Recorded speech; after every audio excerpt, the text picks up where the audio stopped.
everyone, it's Laurie from Cook Scrap Craft, and today I have another December daily process video for you. Obviously, I am working on my December daily album during the month of December, so I don't have a lot of pictures, but I am making notes about what I want to do for each day, whether that's journaling or if there's a photo or two that I'm going to incorporate.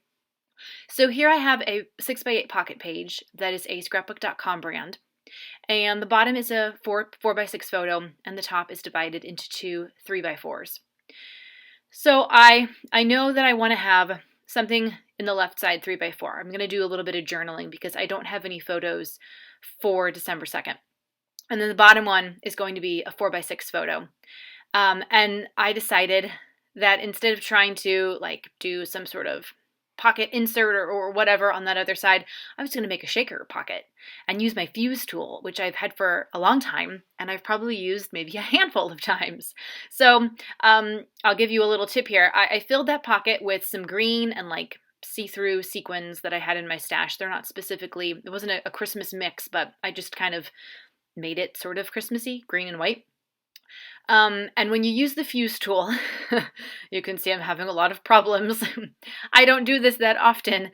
You really have to press down hard because it's got to go through both layers of the plastic. And these page protectors are pretty thick plastic, which is good because you want them to be durable. But when you're using the fuse tool on it, you have to press down hard as you slowly roll it across the top.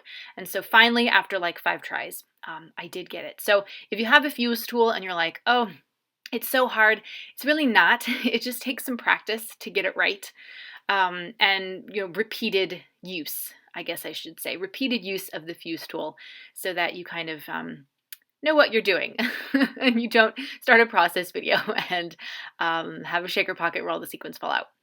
So this is the back side of that one. I have another photo for December 3rd that I printed out as a 2x3 size on my Canon IV mini printer. So I'm going to put that in the back side of the 3x4 pocket page. Yeah, so I flipped it over. So, and then you can see I have another note for something that's going to happen on December 4th. I think I have a photo from that day that I'm going to put down there. So this pocket page is pretty much all mapped out. I just have to get the larger size photos printed. And I could print them on my home printer. I just hate using the ink that way. And I much prefer, I just much prefer printing them from persnickety prints because the quality is so good. And then I'm not wasting all my expensive printer ink. So I have this photo. It's the self-adhesive. I'm just backing it onto different layers. And I really liked that Cocoa Vanilla Studio cut apart. It wasn't really the right color though. It was sort of a bluish gray, and I wanted, especially to go with the sequins, I wanted something that had some green in it. And I'm looking through this paper pad to see if there's anything with a very strong green background, and there really isn't. Most of it is red, white, and gold. So I'm just going to take this very old pattern paper. I think I got it at Michael's 10 years ago probably. And so I'm going to use that as the main backing. But the photo is backed on some of the packaging from Pretty Little Studio. So it's white with red polka dots. So just to give a little bit of dimension to make it stand out more, I'm backing that on some red cardstock, and then I'll put that on top of that pattern paper with the red and the green and the white. And I really like that cardinal paper, but it's such a big pattern. I always struggle with big patterns, trying to figure out how to put photos around the pattern that's there. But I really like that. So maybe I should do some fussy cutting with that. I've had it so long in my stash. Everything else that I'm doing on this December daily album is using older product from my stash. In a second, I'll show you a page that I'm going to do that does incorporate at least one thing that's kind of newish. But I've had all of this Christmassy holiday product in my stash for at least a year or two. So it's nice to just be able to use that up. The only thing that I bought Christmassy for this was the paper, and then I have my December Best of Both Worlds kit as well.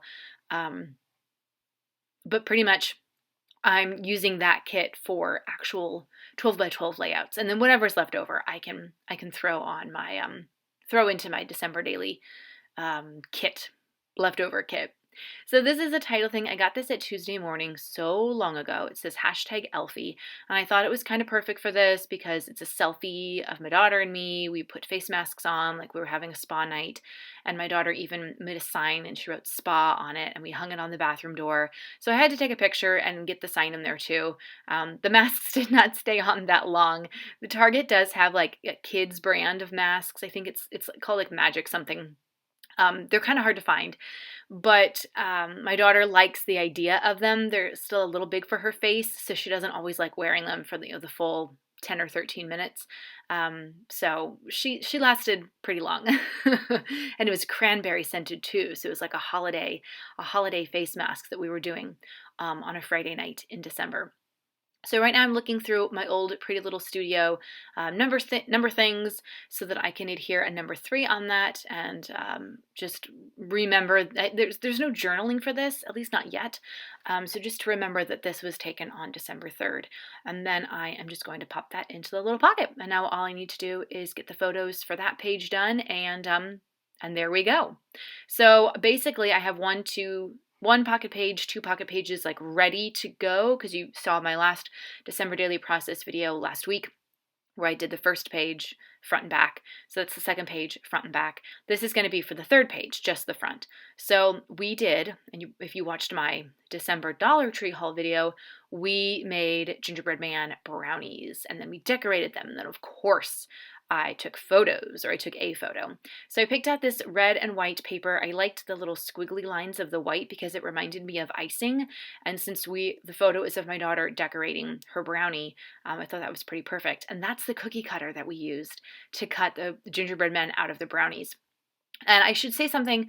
I told you the recipe in the Dollar Tree haul video. Just be sure you're doing a 9x13 pan of brownies instead of like an 8x8 pan. I mean, it would probably still work, but you're not going to get as many gingerbread men brownies cut out. So it has to be, the box mix that you use has to be for a 9x13 pan, just FYI.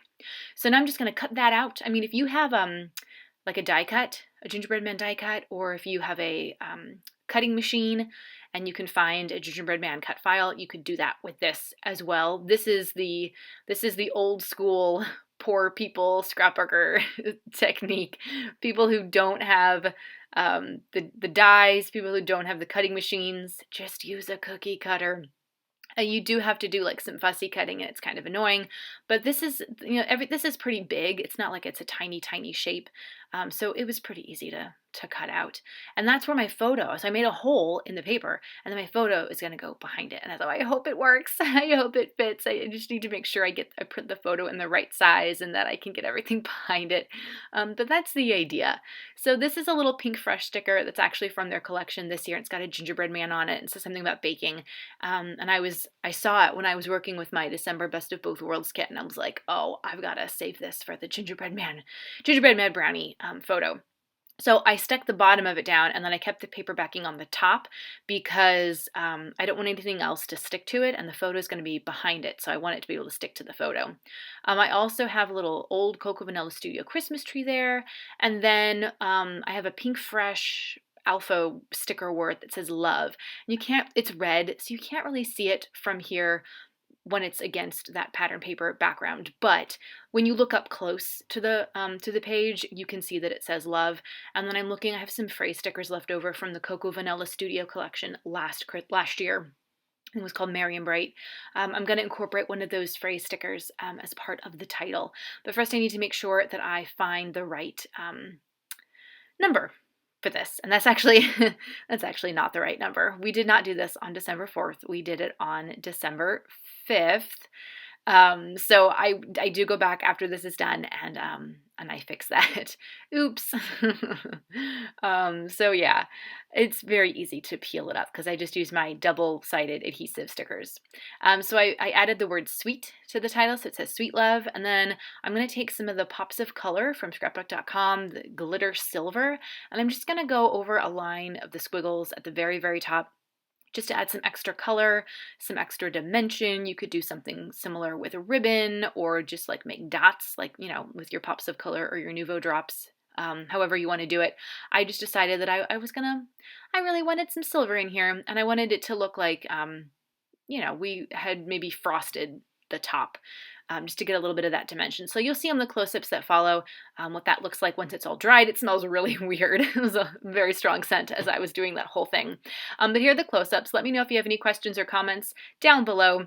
Thank you so much for watching this video. I hope it was helpful, and if it was, give it a thumbs up, like, and don't forget to subscribe to the channel for more process videos. Bye!